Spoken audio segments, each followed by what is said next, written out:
Muy bien, nosotros la clase pasada quedamos más o menos en los alcances de la ética y nosotros mencionamos y dijimos que hay tres alcances. Primero, el ángulo teológico, que tiene que ver con Dios, ¿sí? Este ángulo de acá. El ángulo de la tierra, ¿sí? Que podemos llamarlo el económico, el relacional con la tierra, y el ángulo social. Generalmente, esto para los que dicen que no hago arte, generalmente nosotros creemos que la parte ética de un cristiano es con Dios, ¿sí? Pero la realidad marca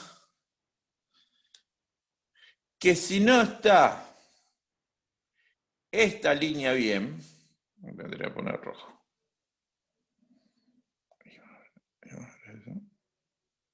Esta línea bien, esta línea bien. Y esta línea no hay una persona ética. Está claro, eso tiene que ser fundamental. Ustedes creen que son mucha gente buena porque tiene un comportamiento aceptable en ciertos niveles. Por ejemplo, mi papá es bueno porque paga los impuestos y porque no nos maltrata, pero no tiene relación con Dios. Entonces, ahí está el problema. Si no tiene relación con Dios, no tiene tema ético, no tiene un cuestionamiento, no tiene un desarrollo ético según la Biblia. ¿Puede ser buena persona? Sí, pero no es una persona ética bíblicamente. Ahora, nosotros nos quedamos, los cristianos, solamente con la relación con Dios. Esta persona se relaciona con Dios, entonces hace ayuno 48 horas seguidas, levita 32 horas, hace como águila en un no sé dónde, que le agarra la unción del aguilucho, ¿no? O del ñandú, o lo que ustedes quieran. ¿Es ético porque tiene relación con Dios? No, no es ético, porque además de relacionarse con Dios, se tiene que relacionar con el prójimo y en lo económico.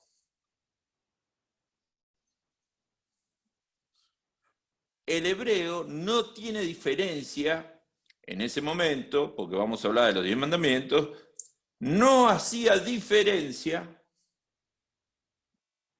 entre la ley civil y la ley religiosa. Era una sola ley. Eso implicaba que esa ley se tenía que cumplir tanto en lo cultico como en lo social. Por eso entendemos que una persona ética para nosotros es una persona que tiene ese tipo de relación. Se relaciona en ese nivel.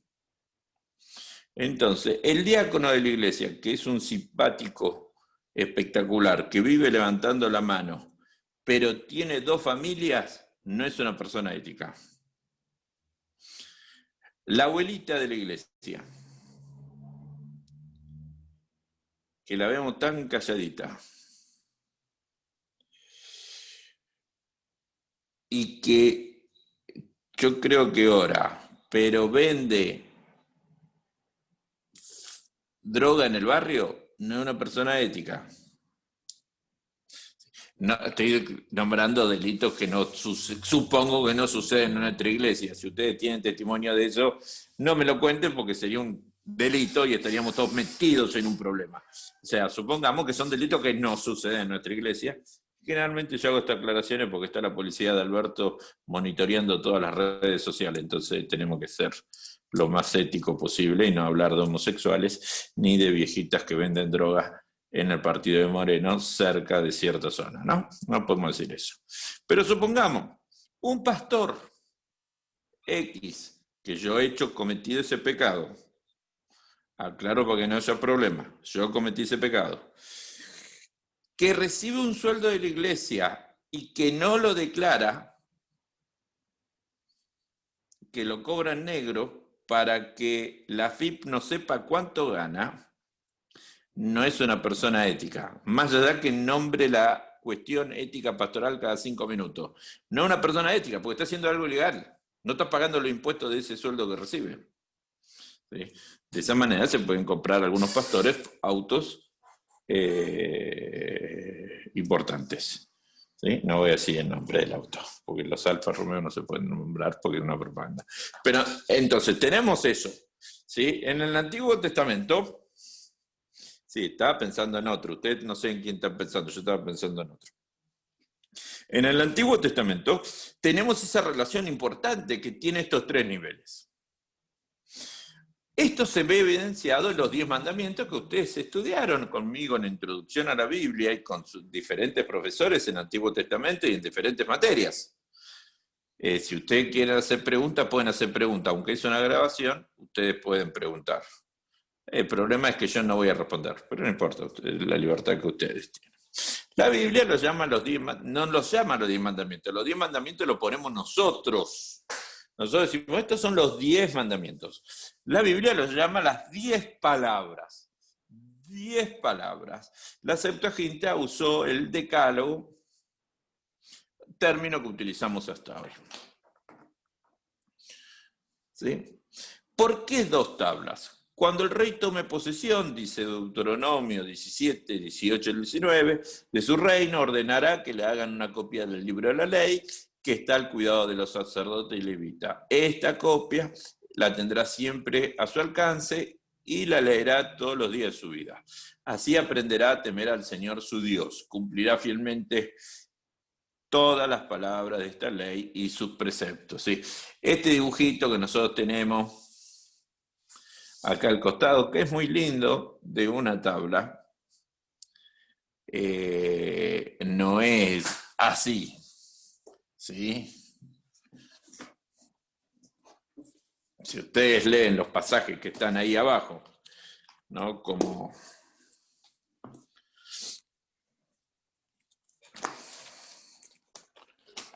Como Éxodo 24, ahí Éxodo 24, dice en el versículo 2, el Señor le dijo, sube, encontrarte conmigo en el monte y quédate allí. Voy a darte las tablas con la ley y los mandamientos, ¿no? En el Deuteronomio 34 tiene que decir exactamente algo muy parecido.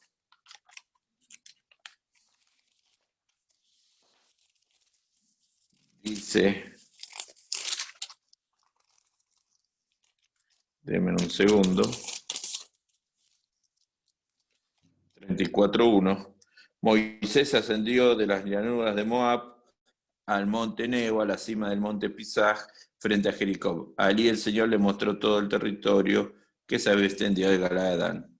Esto no es lo que dice, no tiene que ver con la ley, nos equivocamos con Deuteronomio. No, perdón, ley de Deuteronomio es Éxodo, porque Deuteronomio 17 es. Disculpen.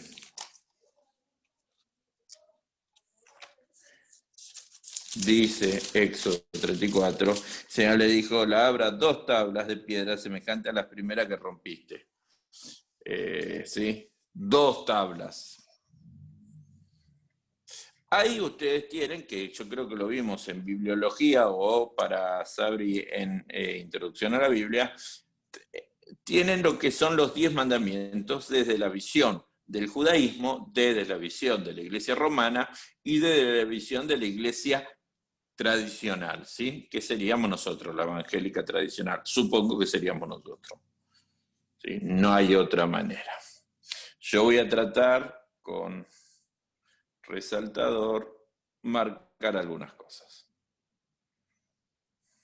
¿No? Si ustedes se fijan, el primer mandamiento en los judíos dice, yo soy tu Dios, yo soy Jehová, vuestro Dios. Ese es el primer mandamiento para el judaísmo. ¿Sí? Lo que indica que después tienen que juntar. Fíjense,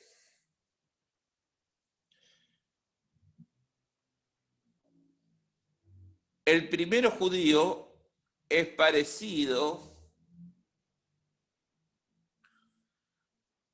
al primero católico que son nuestros dos mandamientos, nuestros primeros dos mandamientos. ¿Me entienden?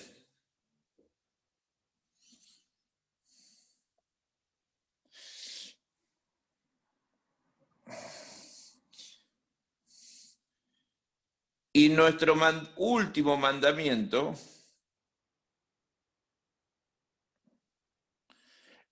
es el último judío, pero ocupa dos mandamientos de los católicos.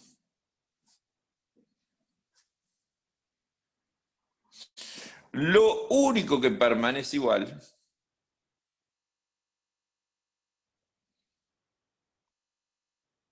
¿sí? Lo único que permanece igual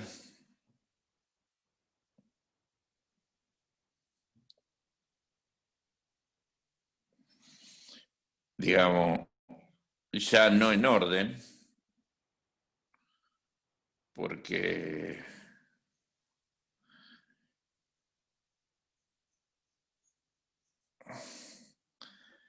el resto.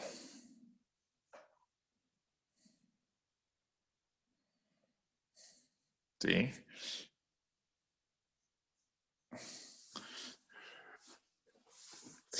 El católico queda desfasado del nuestro. Y el judío también. ¿Sí? Si yo les borro ahora,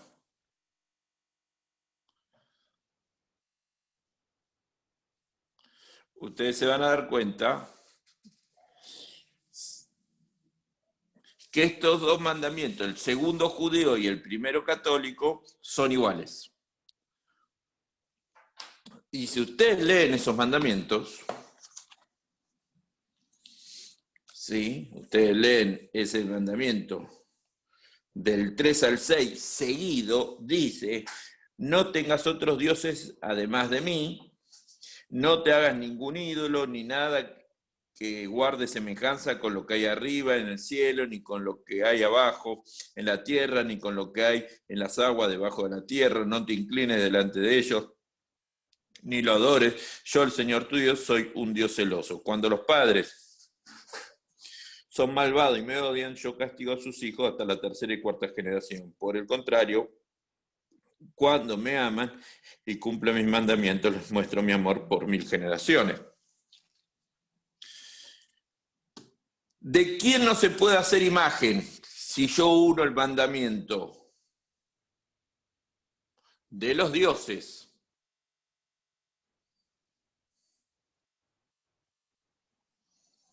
¿Está bien? Si yo uno estos dos mandamientos en uno, de lo que no me puedo hacer imagen, según ellos, es de los dioses. Por eso nosotros resaltamos acá el término de ellos. ¿Sí? Que tiene que ver con los dioses. Por eso, cuando ustedes discuten con un católico y le dicen al católico, vos estás violando un mandamiento, no es verdad, porque nosotros tenemos separados los mandamientos.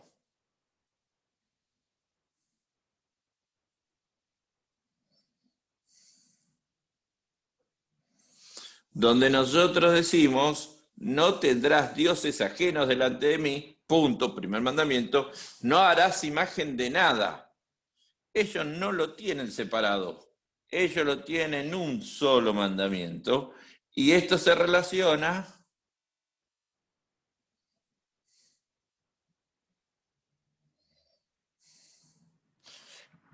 que la imagen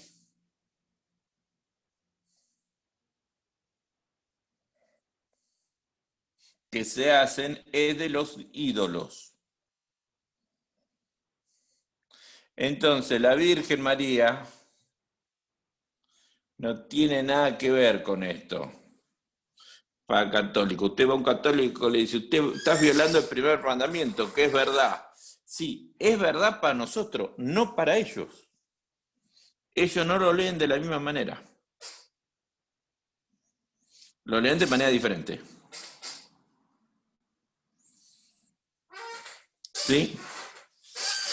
Otra diferencia que ustedes van a notar, si ustedes leen acá rápidamente, yo le mencionaba el último. ¿Sí? Nosotros ponemos no codiciar.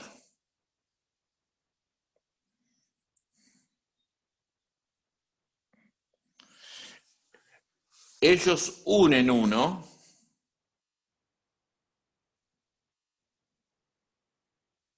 ¿Sí? Unen uno. Unen dos en uno y separan uno en dos. Siguiendo Deuteronomio 5, dice, nosotros tenemos claramente en Éxodo dice, no codicies la casa de tu prójimo, no codicies a su esposa, ni su esclavo, ni su esclava, ni su buey, ni su burro, ni nada que le pertenezca. Pone primero a la casa. ¿Sí? Parece ser que ya en Deuteronomio hubo alguna edición, o sea, algún escriba tenía una esposa que le dijo que estaba mal, como estaba el mandamiento, y dice en Deuteronomio 5:21, no codicie la mujer de tu prójimo, ni desee su casa, ni su tierra, ni su esclavo, ni su esclava, ni su buey, ni su burro, ni nada que le pertenezca. O sea, en Éxodo la prioridad es la casa. En Deuteronomio alguien hizo el cambio y puso a la mujer como prioridad, ¿no? Porque parece que hubo un replanteamiento filosófico en ese momento. Pero ahí se separa. Nosotros tenemos un solo pecado. ¿Para qué nos sirve esto? Para quedar claro, tener claro este hecho de que todos leemos los 10 mandamientos, pues los leemos de manera diferente. Los católicos son idólatras, rompen la Biblia, según nosotros.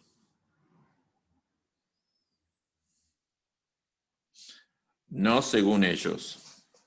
Pero sí, son idólatras, porque la Biblia dice, no tienen dioses ajenos. Además, ellos dicen que no adoran, veneran. Si uno le quiere predicar a un católico, no le tiene que destruir la Virgen María, eso se destruye solo. Prediquen la seguridad de salvación.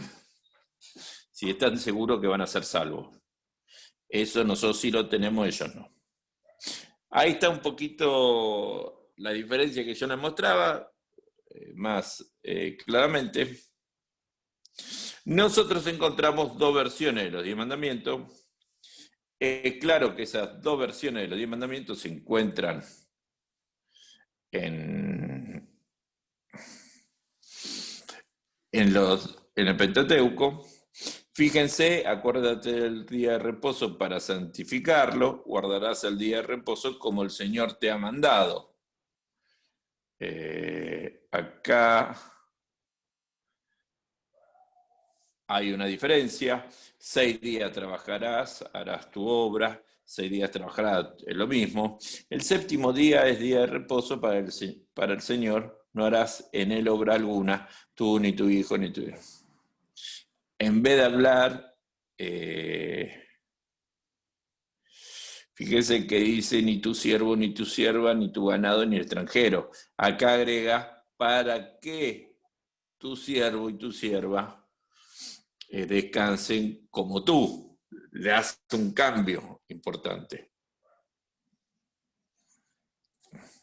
Porque 6 días el Señor hizo los cielos y la tierra, ese es el pasaje conocido. En Deuteronomio dice, recuerda que fuiste esclavo.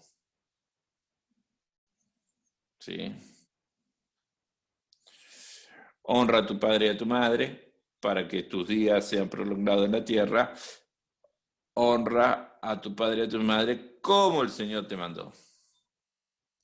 Y no codiciarás el que ya vimos, ¿no? Este relato que tiene que ver con eso, de no codiciar la mujer del prójimo. Hay 10 mandamientos, hay 2 versiones en la Biblia. Evidentemente, los 10 mandamientos son una introducción a la ley y que tuvieron varias introducciones. ¿Cuál es el primer mandamiento? Que es el que yo quiero que vayamos viendo, que empecemos a aplicar un poco a algunos problemas actuales, ¿sí? Que se pueden analizar a través de los 10 mandamientos. El primer mandamiento es claro, yo soy... ¿sí? Yo soy el Señor tu Dios, yo te saqué de Egipto, del país donde eras esclavo. Ese dijimos que no es el primer mandamiento, pero es la introducción a la ley. Y el primer mandamiento dice, no tengas otros dioses además de mí. Habla de la prioridad con Dios.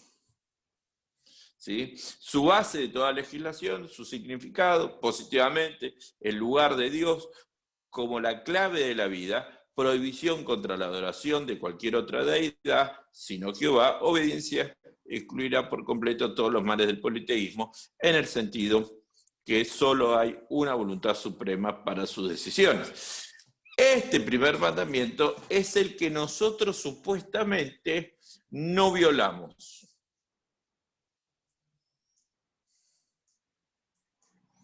¿Sí? Es el que supuestamente nosotros no violamos. La realidad marca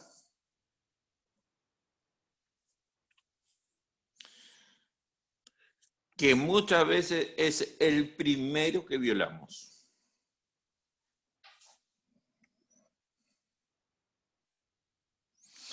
¿Por qué es el primero que violamos?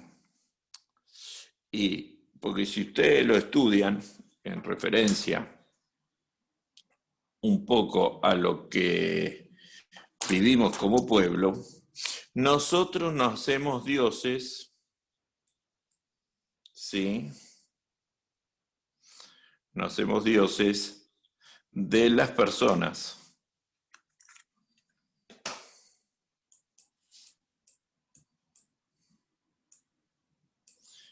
Generamos dioses que tienen que ver con las personas. Piensen esto. Hay familias que idolatran a sus progenitores, padres. Hay madres que idolatran a sus hijos. Hay esposas que idolatran a sus esposos y le permiten que haga cualquier cosa. ¿Sí?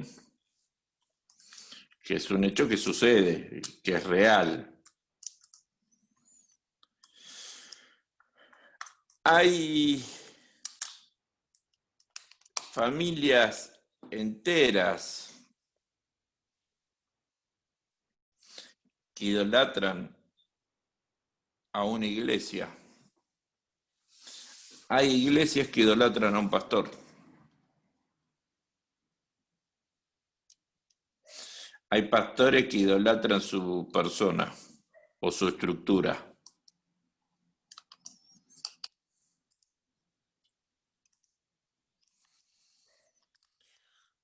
Cuando mi prioridad no es Dios, sino que mi prioridad es bajo todos los aspectos lo que me dice una tercera persona. Estoy en conflictos graves con Dios.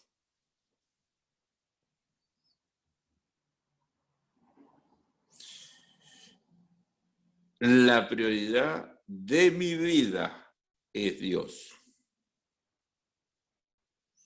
No puede ser ni mi familia, ni la iglesia, ni la carrera, ni nada por el estilo. Pero pastor, yo me siento, amo al Señor con todo mi corazón, con toda mi mente, pero me siento cómodo, tranquilo con esta situación. No. La prioridad de mi vida, tiene que ser Dios. No lo que digan los hombres, no lo que se pueda decir en un momento. Es Dios la prioridad de mi vida.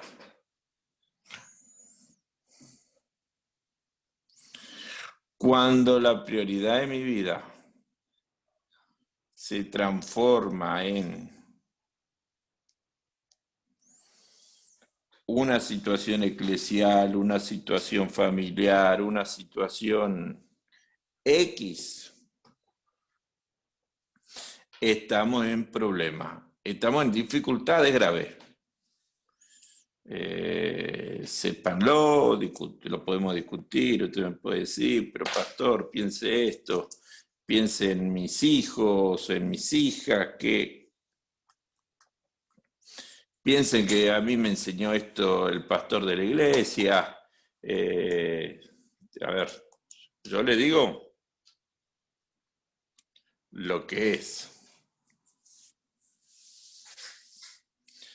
Lo que es eso. Lo que Dios hace en nosotros se evidencia en nuestra experiencia espiritual, poniéndolo en prioridad a Dios. No a los hombres, a Dios. Cuando Dios es prioridad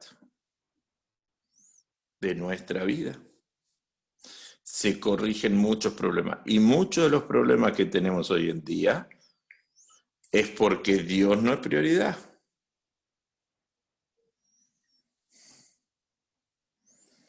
La gente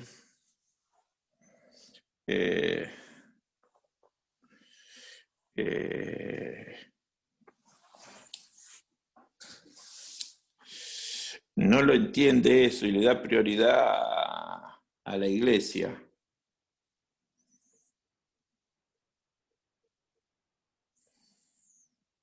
Le da prioridad a la iglesia. Y un problema.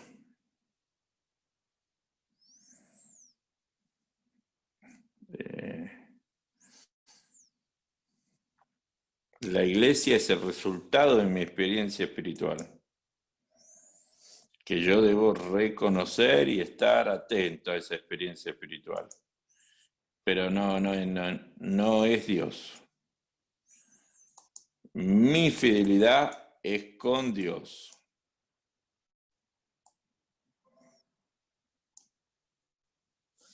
Mi fidelidad es con Dios. Y con Dios yo soy responsable. No la iglesia. Segundo mandamiento es el que habla de la soberanía y habla un poco de cómo debemos adorar a Dios, ¿sí? Nosotros.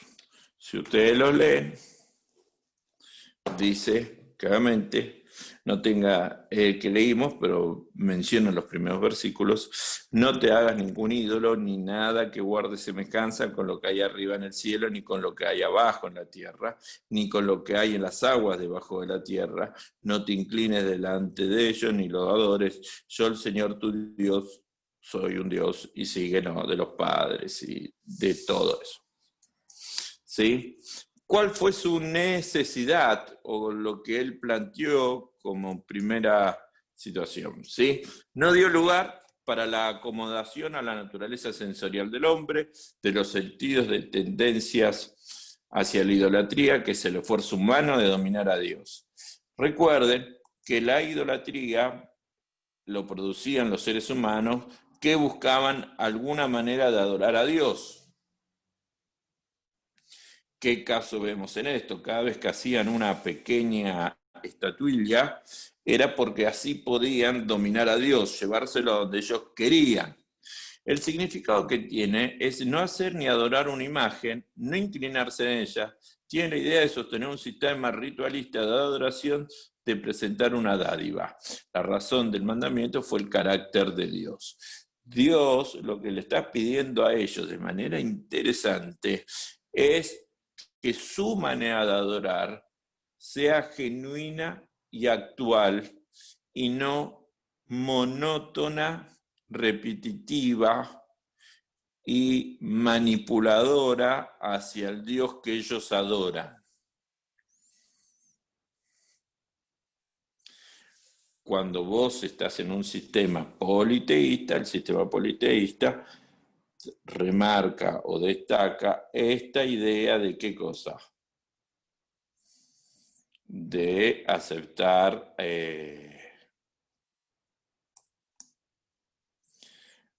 a Dios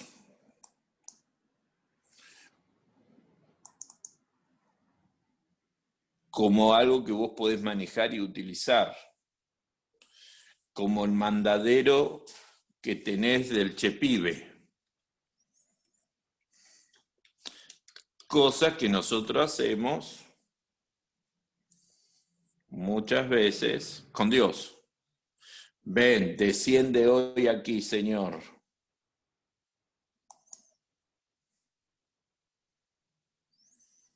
Sana hoy. Y si quieres sanar mañana, colita de rana. O sea, no. Sí, estamos siempre poniéndonos como jefes de Dios. Hacé esto porque yo te lo pido. ¿Por qué te lo pido? Porque te adoramos, Señor. Nadie puede adorar a Dios para que Dios haga algo después, ¿eh?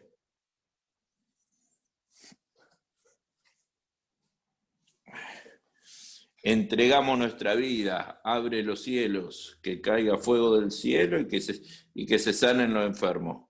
Y si Dios lo quiere hacer sin tu vida,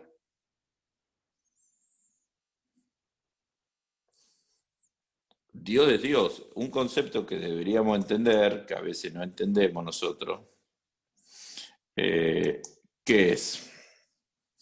Es la idea de que Dios hace lo que se le canta la gana, en el tiempo que se le canta la gana, con quien se le canta la gana y en el templo que se le canta la gana. No tiene una agenda de visitación. Por una sola cualidad. La cualidad de ser Dios es esa. Es hacer lo que se le canta la gana. El mandamiento habla de la soberanía de Dios.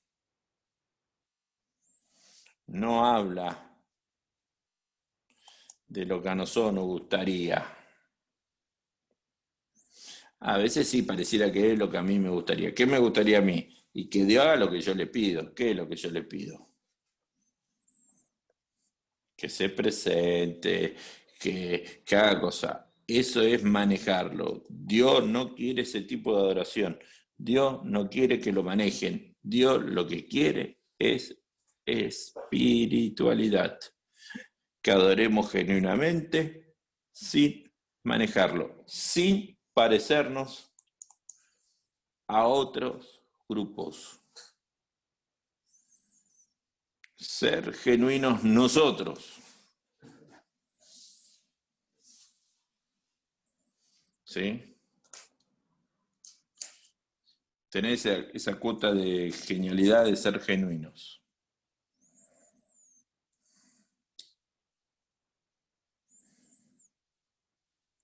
Y no ser iguales a. Muchos de los problemas que tenemos es porque el culto o nuestra adoración ya no es hacia Dios, sino es hacia las estructuras, hacia las personas y hacia ciertas cosas. Entonces eso genera conflicto de intereses. Complejos, complejísimos. pero genera conflictos de intereses. Muy bien, vamos a dejar acá siendo -10, ¿sí? Semana que viene seguiremos. Esperen que... Ahí está.